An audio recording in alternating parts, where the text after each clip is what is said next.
আসসালামু আলাইকুম। আমি ঠিক এই মুহূর্তে অবস্থান করছি ভারতের মেঘালয় রাজ্যের সীমান্ত ঘেঁষা নেত্রকোনার কলমাকান্দা থেকে, এবং আমরা নরসিংদী থেকে 12টা বাজে মানে হঠাৎ করে আমাদের এই প্ল্যান আমরা কলমাকান্দা আসবো, এবং সেই কারণেই যেহেতু 12টার দিকে আমরা রওনা দিয়েছি, আমাদের এখানে আসতে আসতে প্রায় 5টার মতো বেজে গেছে। এবং এখানে এই কলমাকান্দা যেই পর্যটন স্পটটা আছে সেটি কিন্তু 5টা পর্যন্ত মূলত খোলা থাকে, যেহেতু সীমান্তবর্তী একটি এলাকা।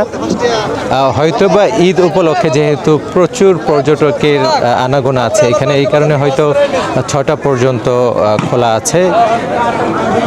তো আমরা অনেকটা লেট করে আসছি, প্রায় হয়তো বা 30 মিনিটের মতো আমরা এই কলমাকান্দার এই যে পর্যটন যে কেন্দ্রটি আছে সেটি আমরা ঘুরে দেখার সুযোগ পেয়েছি।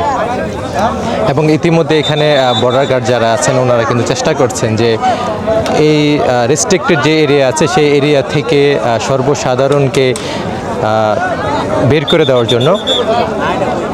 আমরাও আসলে অনেকটা লস খেয়ে গেছি।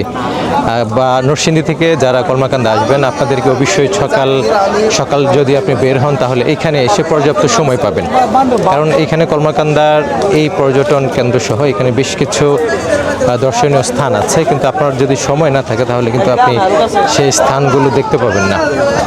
তাহলে অবশ্যই নরসিংদী থেকে যদি কলমাকান্দা আসতে চান আপনাদেরকে অবশ্যই একটু হাতে সময় নিয়ে সকাল সকাল বের হতে হবে।